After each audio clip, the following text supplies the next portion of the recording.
Gini ya Mbak, kalau kita bahas tentang financial consultant ya, atau financial planning kita secara pribadi, itu perlu juga diperhatikan dengan seberapa besar sih sebenarnya kebutuhan pokok kita dulu gitu. Jadi kebutuhan pokok kita berapa, kemudian dihitung dengan income-nya kita berapa. Jadi dari income yang kita peroleh, kita udah harus melakukan perencanaan keuangan, bukan untuk saat ini, tapi untuk nanti ke depannya seperti apa.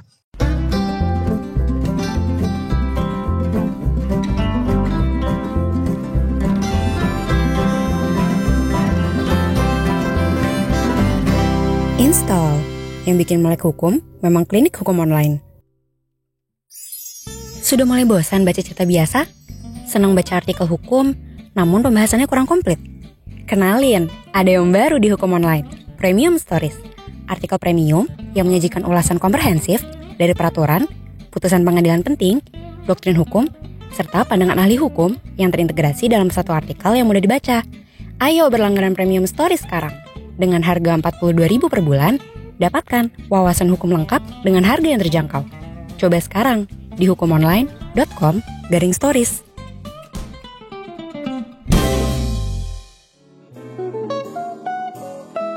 Halo Mbak Cesi. Hai Mbak. Oke, kedengaran ya Mbak suara saya? Aman ya Mbak suaranya? Aman, kedengaran jelas. Oke, sehat-sehat Mbak? Gimana Mbak Uran? Sehat kabarnya. Mbak Ural gimana kabarnya? Sehat juga. Oke. Masih WFH nih Mbak? Masih, kebetulan kita masih WFH semuanya. Jadi masih mobile di rumah. Masih mobile di rumah. Oke, teman-teman, ini kita udah masuk sesi yang kedua. Kita udah ada Mbak Cesi Angelina atau biasa dipanggil Mbak Cesi. Nah, Mbak Cesi ini adalah seorang financial consultant dari Coinworks. Nah, untuk teman-teman yang ngerasa asing gitu, Coinworks itu apa sih? Nah, Coinworks itu adalah sebuah perusahaan yang bergerak di bidang finansial ya, Mbak ya? Ya, kita salah satu peer-to-peer fintech lending terbesar di Indonesia. Salah satu perusahaan P2P lending terbesar di Indonesia. Kalau di masa pandemi sekarang ini, kan kita kayak kebingungan gitu loh Mbak, untuk mengatur finance kita.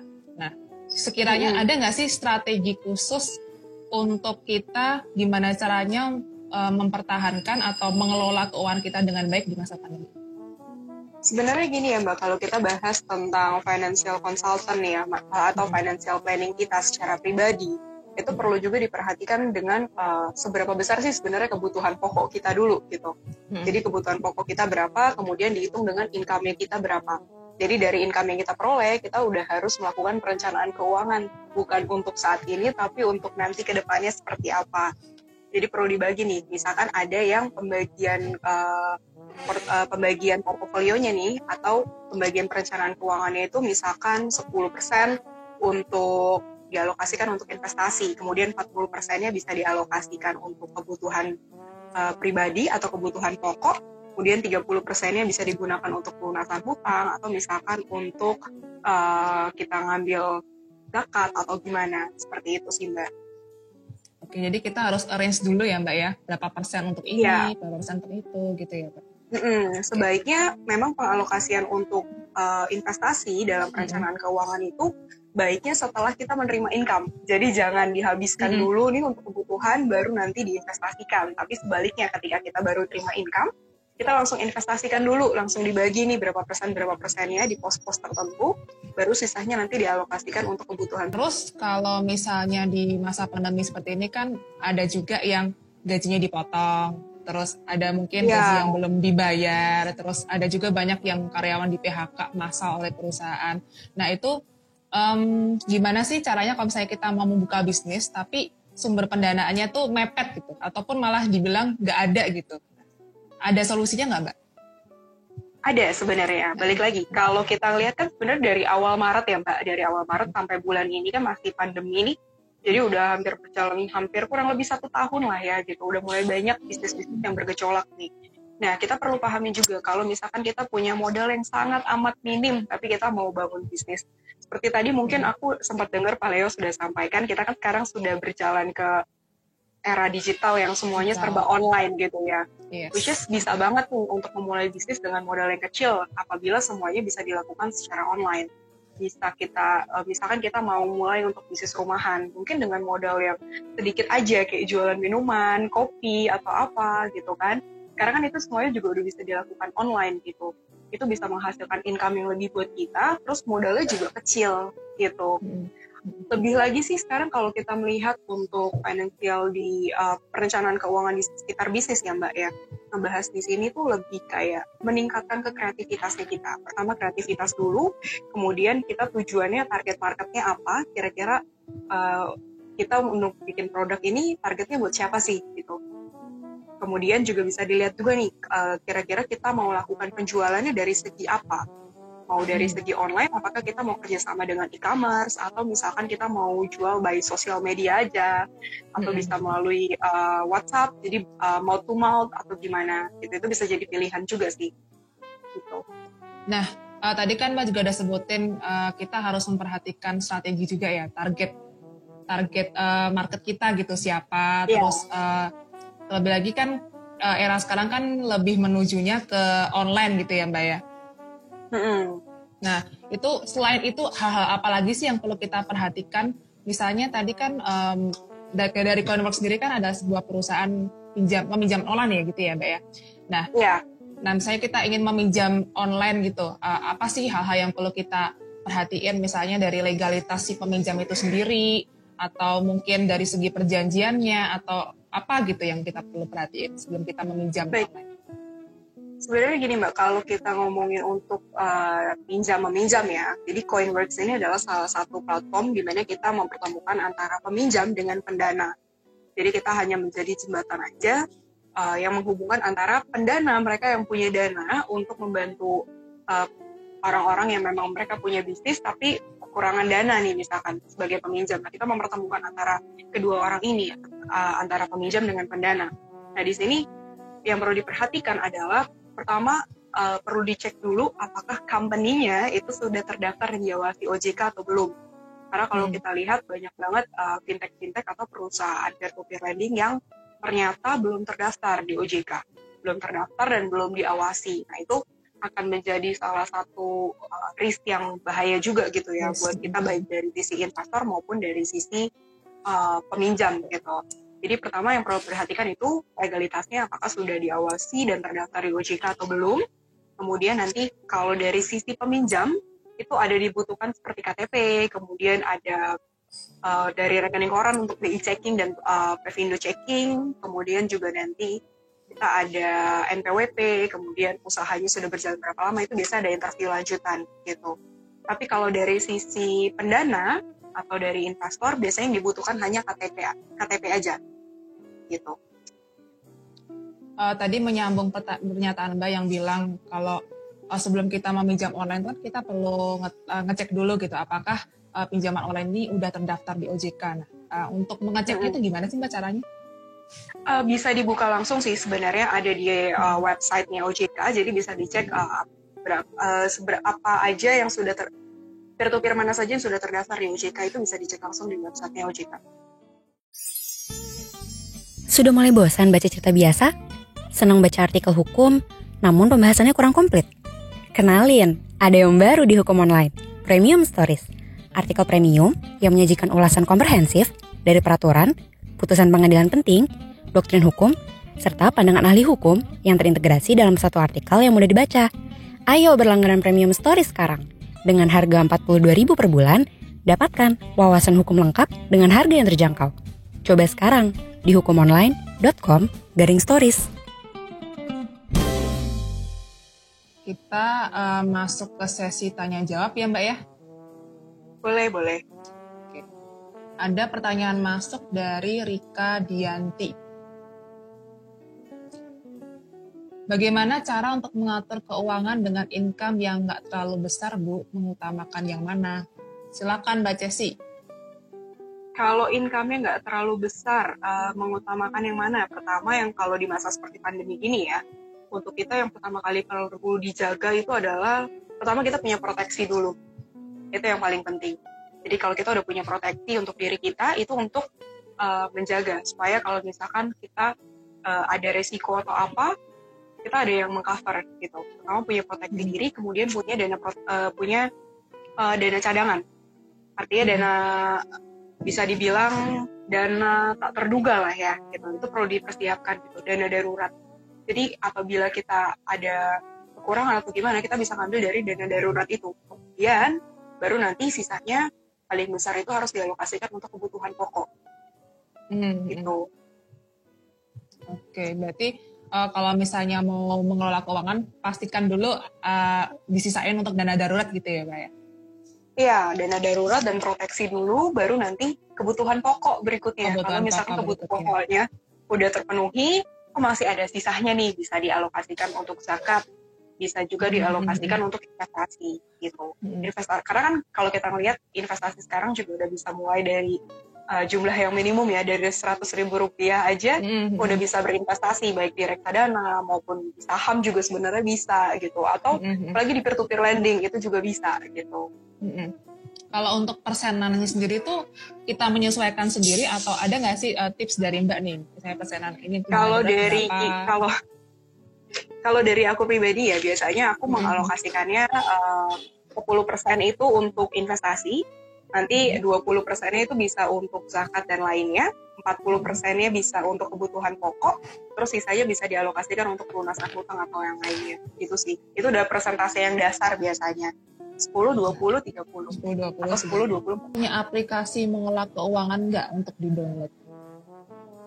Kalau sekarang kita aplikasinya, kita sebutnya super financial apps ya. Jadi kalau untuk mengatur tadi pengelolaan keuangan secara pribadi itu kita belum ada, tapi kita sebagai super financial app kita menyediakan instrumen investasi dari beragam macam yang bisa di-download, yang bisa teman-teman pakai untuk langsung berinvestasi. Baik dari, kalau produknya kita tuh ada untuk investasi ya, kita ada Coin Gold.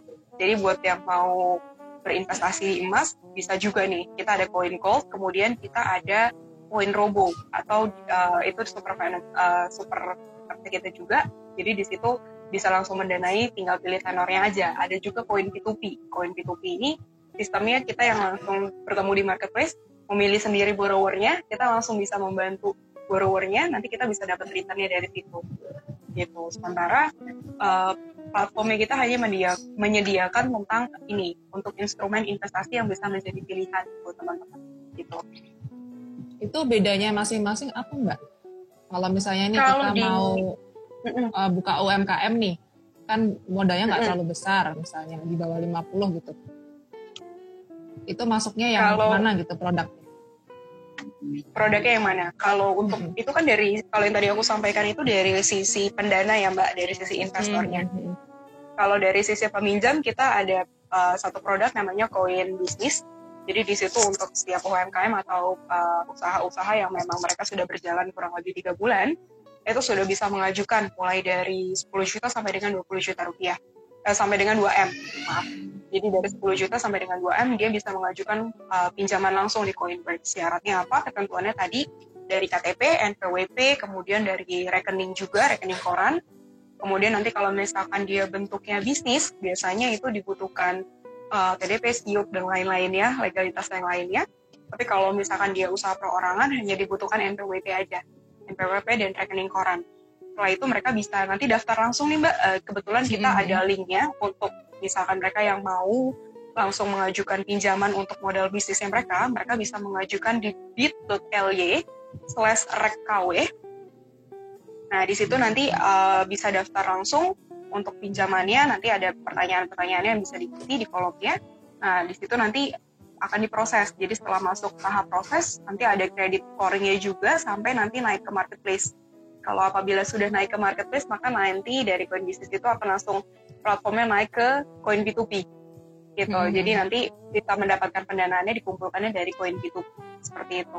Kita lanjut ke pertanyaan selanjutnya. Nah, ini mungkin ada orang yang lagi buka bisnis kuliner baru tapi bingung. Cara menghitung untung menjual makanan tuh gimana? Silakan Mbak. Apakah ada perhitungan khusus gitu, gimana caranya kita bisa ngitung ini untung atau enggak gitu? Kalau keuntungan ya, ngitungnya sebenarnya gampang. Jadi lihat dulu modal awalnya kita habiskan berapa, kemudian dihitung dulu nih dari misalkan kita ngabisin modalnya kurang lebih 10 juta rupiah. Kemudian bisnisnya kita misalkan jualan apa ya, minuman deh gitu kan. Kalau misalkan minuman, oke deh udah dihitung-hitung nih modal awalnya 50 juta. Kemudian kira-kira untuk sampai BEP atau turn even point-nya di mana nih, berapa gitu. Nanti dari habis turn even point, setelah itu ketemu, baru nanti dihitung lanjutannya itu balik modal kan, berarti hitungannya. Gitu. Jadi dicari tahu dulu, pertama modalnya kita awalnya habis berapa, kemudian kira-kira dari modal yang kita awal itu kuantitinya berapa banyak yang bisa dihasilkan dari produknya. Nanti setelah dapat dari hasil kuantitinya, kemudian dihitung dari hasil keuntungan penjualannya, baru dikurangi lagi dengan modal. Gitu. Ke pertanyaan selanjutnya, haruskah ada alokasi dana khusus untuk menghindari bangkrut saat berbisnis? Silakan Mbak Ceci. Kalau dana perlu banget. Jadi sebenarnya untuk memulai yang namanya suatu bisnis, apalagi lagi di masa pandemi kayak gini ya, pertama yang perlu disiapkan itu adalah perencanaan keuangan kita dulu. Perencanaan keuangan dalam bisnisnya. Jadi perlu dilakukan evaluasi dulu nih. Evaluasi dari apa aja. Jadi perlu diperhatikan evaluasi keuangan bisnis kita. Sebenarnya dari awal itu sudah mencapai BEP atau enggak, sudah mengalami keuntungan atau belum. Itu pertama. Kemudian perlu disiapkan perencanaan keuangan yang tadi, dari dana darurat itu perlu disiapkan. Baiknya sih ya, harusnya bisa punya dana darurat untuk bisnis itu 1-2 tahun ke depan. Tapi kalau misalkan enggak, ya bolehlah 1 tahun ke depan ini gitu kan. Paling tidak gitu. Kemudian perlu juga kita sebagai pebisnis itu punya yang namanya manajemen resiko. Jadi punya mitigasi resiko tersendiri untuk manajemen resikonya kita, itu dengan asuransi untuk bisnis kita. Itu juga perlu gitu untuk mencegah adanya resiko yang tadi. Sebelum resikonya terjadi, maka kita ada pencegahan, yaitu dengan proteksi tadi, asuransi. Kemudian harus ada melakukan kreativitas dari sisi supaya penjualan kita tetap naik. Nah, itu bisa dari sosmed, yang tadi kita sudah disampaikan Pak Leo juga, bisa dari sosmed, kemudian misalkan inovasi dari delivery-nya bisa same day, gitu kan. Kemudian bisa juga service, di home service, atau gimana, itu juga bisa. Kemudian jangan lupa, biasanya banyak pebisnis yang melupakan hal ini, yaitu adalah dengan menjaga kualitas produk. Jadi, sebagai pebisnis, kualitas produk itu nomor 1. Mau kondisinya lagi bagaimanapun, kualitas produk itu tidak boleh sampai turun seperti itu. Kemudian selebihnya ya mungkin kita bisa kerjasama nih dengan e-commerce atau seperti apa untuk mengembangkan inovasi bisnis kita.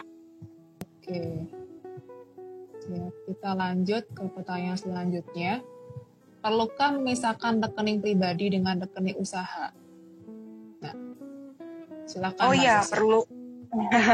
Perlu sekali, karena kalau misalkan kita menggabungkan antara keuangan bisnis dengan keuangan pribadi, takutnya nanti dana yang harusnya bisa jadi modal balik untuk bisnisnya malah kepakai untuk keperluan pribadi gitu.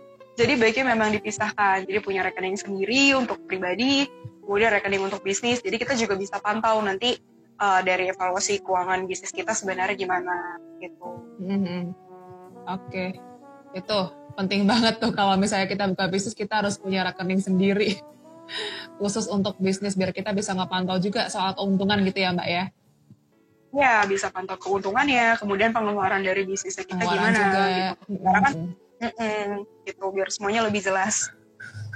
Ini ada pertanyaan lagi dari FDA Larvi. Sekarang kan sulit dana untuk membuat bisnis karena sedang di masa pandemi. Solusinya gimana? Sulit dana ya untuk memulai bisnis. Nah, kalau tadi kan kita balik lagi. Biasanya kan kalau mau buka bisnis tuh bisa ngambil dari KTA gitu kan. Atau misalkan sebelumnya udah punya dana investasi bisa dialokasikan untuk bisnisnya. Atau bisa juga kongsian deh sama temen gitu, yuk collab kita bikin bisnis bareng gitu, nanti hasil untungannya bagi 2 itu juga bisa gitu. Kalau yang sekarang bisa juga ngambil dari peer-to-peer lending tadi, jadi bisa mengajukan cari platform peer-to-peer lending yang kira-kira sesuai, kemudian kira-kira kriterianya oke, dia juga diawasi sama OJK gitu kan. Nah itu bisa mengajukan, salah satunya kalau di Coinworks tadi teman-teman yang mau mulai bisnis mungkin dengan modal yang kayaknya modalnya kecil banget nih, butuh modal yang cukup, itu bisa mengajukan di Coin Business-nya Coinworks gitu. Jadi bisa langsung Jadi bisa mengakses gitu ya. ya akses lagi yang di link peminjamnya itu di linknya di bit.ly/rkw. Atau mengunjungi websitenya Coinworks di coinworks.com gitu ya Mbak. Iya, Di sana banyak sekali, saya pernah buka tuh kayak banyak banget produk-produk peminjamannya, jadi tergantung kita mau membutuhkan yang mana gitu ya Mbak. Ya, kalau dulu kita ada koin bisnis, selain koin bisnis untuk UMKM, kita juga ada koin pintar, jadi mungkin yang punya kendala keuangan untuk misalkan memulai pendidikan, baik itu kursus maupun pendidikan di luar, gitu. Itu bisa mengajukan pinjaman untuk modal untuk modal pendidikan ya di Coinworks gitu. Nah ini mungkin pertanyaan mirip-mirip nih sih Mbak sama Pak Leo tadi. Cara memulai bisnis untuk fresh graduate yang nggak tahu ilmu sedikit pun tentang bisnis itu gimana Mbak? Balik lagi, kalau misalkan fresh graduate terus mau mulai bisnis, pertama siapin dulu mentalnya. Pertama siapin dulu mentalnya, karena bisnis itu nggak semudah yang orang-orang lihat gitu. Kalau bisa ya bikin bisnis makanan gampang gitu, enggak. Karena di dalam bisnis itu ada naik turun ya. Ada yang namanya kadang kita untung banget gitu dari penjualan. Kadang ada yang bisa bangun bisnis sepi banget. Tapi lihat lagi kalau dari sisi pribadi, kira-kira mau bangun bisnis, cocoknya bisnisnya di bidang apa ya? Food and beverage kah? Atau misalkan bisnisnya mau bisnis pakaian atau bisnis otomotif atau apa, itu perlu dulu dilihat dari passionnya pribadi, passion tersendirinya itu apa. Nanti ketika itu sudah ditentukan, baru dilihat nih kira-kira mau pemberian nama dari bisnisnya ini apa. Jadi perlu punya merek dulu kan, punya brand sendiri. Iya, brand dulu. Kemudian habis brand baru nanti nih melakukan pendaftaran. Tadi yang kayak perizinan legalitas segala macam, kemudian baru ditentukan target marketnya kira-kira apa. Apakah usia 20 sampai 40 ke atas atau dari usia anak-anak gitu, ya balita. Jadi perlu ditentukan juga target marketnya gimana. Dari situ baru nanti dilakukan perhitungan lagi kira-kira yang tadi modalnya gimana, kemudian kira-kira untuk mencapai DEP atau sampai turning point-nya itu kira-kira butuh strategi apa aja sih gitu. Jadi strategi dalam bisnis juga perlu dipertimbangkan, apalagi strategi penjualan. Kita lanjut, ada pertanyaan masuk lagi. Apa yang harus diutamakan dari seorang penjual selain kualitas produk ya Bu, untuk pembeli menyukai? Silakan Mbak. Untuk pembeli menyukai ya, selain kualitas produk, pertama packaging. Packaging. Iya, tipsnya packaging. Pertama harus ada packaging yang bagus, kemudian dari brand juga yang mudah diingat gitu. Jangan bikin brand yang namanya susah-susah gitu. Susah banget. Terus nanti kan orang-orang jadi susah ingatnya gitu ya. Kemudian ya itu tadi, untuk promosinya kira-kira strategi promosinya mau gimana nih supaya penjualannya meningkat. Jadi kalau kualitas produknya udah oke, kemudian dari segi packaging juga menarik, dari segi merek, brand juga mudah diingat, terus bisa dialokasikan nanti kira-kira untuk mencapai market ini semua bisa beli produknya, pasti ada promosi tersendiri dong yang harus dilakuin. Apakah mau promosinya dari buy one get one, atau mau dari sosial media, atau dari Shopee, atau gimana gitu, e-commerce. Nah itu juga perlu tuh, jadi nanti bisa meningkatkan hasil penjualan juga. Kita udah pinjam uang, tapi di tengah jalan keuangan kita seret, itu kan pasti akan ada dampak gitu. Misalnya nanti jadinya malah dibawa seret ke perdata, misalnya wan prestasi atau jeda janji. Nah kalau misalnya di Coinworks itu sendiri banyak nggak sih orang-orang yang gagal bayar tuh gimana cara penyelesaiannya gitu dari Coinworks? Kalau dari kita untuk cara penyelesaiannya biasanya kita tetap lakukan penagihan, cuma sebatas wajar ya, tidak yang kayak terus-terusan berturut-turut gitu, sehari bisa 5 kali ditelepon, enggak. Cuma biasanya kita dengan etikat baik penyelesaiannya bagaimana. Kemudian kalau untuk kondisi pandemi kayak gini tentu bisnis juga kadang ada yang mengalami pengaruh ya Mbak ya. Nah biasanya kita juga kasih kesempatan untuk para peminjam yang memang mereka punya keluhan tidak mampu bayar lagi nih untuk dalam waktu dekat. Biasanya kita ada namanya restructuring atau perpanjangan masa pembayaran dari modal pinjaman yang diberikan gitu. Jadi kita ada restructuring, kemudian bisa dilihat juga dari yang pengecekan penagihannya kita juga secara penyelesaian secara kekeluargaan seperti itu. Kalau restrukturisasi tadi itu termasuk ke jangka pembayaran utangnya, terus atau bunganya, atau kayak gimana Mbak? Meliputinya apa? Pembayaran pokok dan bunga sih Mbak. Biasanya pembayaran pokok dan bunga itu bisa diperpanjang sesuai dengan kemampuan si peminjam. Misalkan awalnya dia mengajukan pinjaman modal usaha untuk tenor yang 3 bulan gitu. Tapi ternyata di tengah jalan beliau merasakan bahwa cukup berat gitu. Jadi untuk demi kenyamanan bersama kita mengambil jalan tengah kebijakan bahwa adanya restructuring. Artinya perpanjangan sesuai dengan ketentuannya. Jadi misalkan peminjamnya ini akhirnya menyatakan bahwa kayaknya minta diperpanjang 3 bulan lagi. Maka akan di restructuring untuk pokok dan bunganya selama 3 bulan lagi. Which is nanti di marketplace juga akan berubah bahwa pinjaman itu mengalami restructuring gitu. Jadi nanti dari sisi pendana juga mereka nggak terlalu bingung atau gimana kok tiba-tiba jadi diperpanjang tenornya apa. Tapi memang ada pemberitahuannya dulu gitu. Oke, kalau yang kayak gitu tuh berarti yang mengajukan dari kita pihak debiturnya atau mereka yang dari Coinworks sendiri itu yang menawarkan ini ada pilihan-pilihannya gitu, plan-plannya yang bisa diambil gitu. Iya, kita ada pilihan itu sebenarnya. Jadi kalau pada saat kita pengajuan penagihan nih ke pihak peminjam, kemudian beliau menyatakan bahwa memang kayaknya nggak bisa nih. Udah dari kita ada pilihan. Memang beliau menyatakan tidak bisa sama sekali membayar, maka akan dinyatakan default atau minta keringanan waktu pembayaran, maka akan diberikan restructuring. Itu sih kebijakan. Oke, siap. Terima kasih banyak Mbak Cesi atas waktunya udah mau sharing-sharing sama Klinik Hukum. Sebelum kita tutup sesi yang kedua ini, ada nggak dari Mbak Cesi closing statement-nya gitu? Kalau dari aku sebenarnya closing statement lebih ke ini ya, untuk memulai segala sesuatunya jangan pernah takut. Jadi mulai aja dulu dari hal yang kecil, karena untuk mendapatkan hal yang besar semuanya tetap dimulai dari hal yang kecil dulu gitu. Jadi baik itu memulai dari bisnis maupun mau mulai untuk berinvestasi, jangan pernah takut karena bisa dimulai dari hal yang kecil untuk bisa mendapatkan hasil yang besar. Oke, siap. Terima kasih banyak Mbak Cesi. Untuk teman-teman di sini yang mau kepo-kepo soal Coinworks bisa langsung mengunjungi websitenya di coinworks.com ya Mbak ya. Dan kalau saya mau ngajuin pinjaman bisa di mana Mbak? Bisa mau mengajukan pinjaman bisa langsung masuk ke bit.ly/rekkw. Nanti akan langsung mengisi form untuk pengajuan pinjamannya. Untuk teman-teman yang mau berinvestasi di peer-to-peer lending juga bisa nanti download aplikasi Coinworks, kemudian bisa masuk di referral code-nya dengan kode CoinSP350. Oke, thank you Mbak Cesi atas waktunya udah mau sharing-sharing sama kita. Terima kasih sore Mbak Cesi, sehat-sehat selalu, sukses. Oke, kita sudah selesai ya. Sampai jumpa di live IG Klinik Hukum yang selanjutnya. Bye.